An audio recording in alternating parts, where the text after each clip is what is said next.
Hello guys, আসসালামু আলাইকুম। আজকে আমি তোমাদের এরকম একটি ফেস প্যাক তৈরি করে দেখাবো, যেটা ইউজ করলে তোমাদের মুখের লোম, রোদে পোড়া কালো দাগ এবং মুখের গুটি গুটি দানা দূর হবে। তো এটা বানাতে ফার্স্টে লাগবে 1 চা চামচের মতো চিনি, আর এই চিনিটা গলিয়ে নিতে হবে, কারণ নিয়ে নিচ্ছি নর্মাল পানি। এখানে আমি নর্মাল পানি 2 চা চামচের মতো ইউজ করেছি।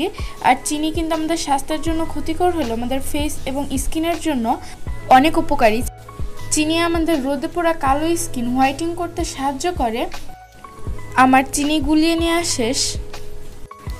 ভালোভাবে খেয়াল রাখবেন চিনির কোনো গুঁড়ো গুঁড়ো দানা জানি আমাদের এই পানিতে না থাকে। এরপর আমরা দিয়ে দিব রান্নার হলুদ। এখানে আপনারা কাস্তুরি হলুদটা ইউজ করতে, এখানে আমি রান্নার হলুদ আধা চামচের কম ইউজ করেছি।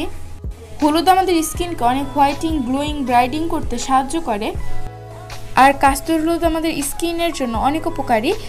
কাস্তুরি হলুদটা আমার কাছে বর্তমানে নেই, এই কারণে আমি রান্নার হলুদটা ইউজ করেছি।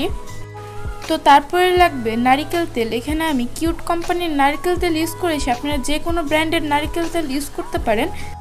দেন এখানে আমি 3-4 ফোঁটার মতো নারিকেল তেল দিয়ে নিয়েছি। তারপরে এই উপাদানগুলোকে খুব ভালোভাবে মিক্সড করবো। এরপর দিয়ে দিব আমরা বেসন। এখানে পরিমাণ মতো বেসন দিতে, এটা ঘন না হওয়া পর্যন্ত বেসন দিতে হবে। তো এই প্যাকটি ঘন করতে প্রায় 1 চা চামচের মতো আমার বেসন লেগেছে। তো এখানে আপনারা চালের গুঁড়াও ইউজ করতে পারেন অথবা গমের আটাও ইউজ করতে পারেন। এই সবগুলো উপাদান কিন্তু ঘরোয়া উপাদান, কোনো সাইড এফেক্ট নেই, আপনারা যে কোনো স্কিন টাইপের মানুষ এটা ইউজ করতে পারেন।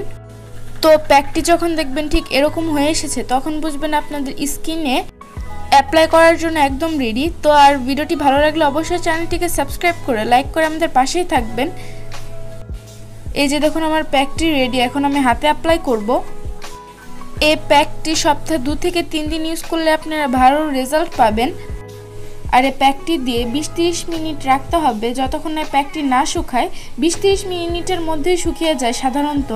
তো স্কিনটাকে খুব ভালোভাবে ক্লিন করে অ্যাপ্লাই করতে হবে খুব আলতো হাতে। আর জোরে ঘষাঘষি করবেন না, জোরে ঘষাঘষি করলে আমাদের স্কিন ড্যামেজ হওয়ার ভয় থাকে। খুব আলতোভাবে অ্যাপ্লাই করবেন। তো ফেসটাকে আগে অ্যাপ্লাই করার আগে ক্লিন করবেন। প্যাক ইউজ করার পর কিন্তু ফেস ওয়াশ দিয়ে মুখ ধুবেন না, তাহলে আপনারা ভালো রেজাল্ট পাবেন না। তো প্যাকটি শুকিয়ে নেওয়ার পর আমি হাতটা ধুয়ে নিয়ে এসেছি। তো দেখতেই পাচ্ছেন একটু হলেও পরিবর্তন এসেছে। আর মুখে অ্যাপ্লাই করলে আপনাদের মুখের লোম দূর হবে, মুখের গুটি গুটি দানা দূর হবে। তো আজকের মতো বিদায় নিচ্ছি, আল্লাহ হাফেজ।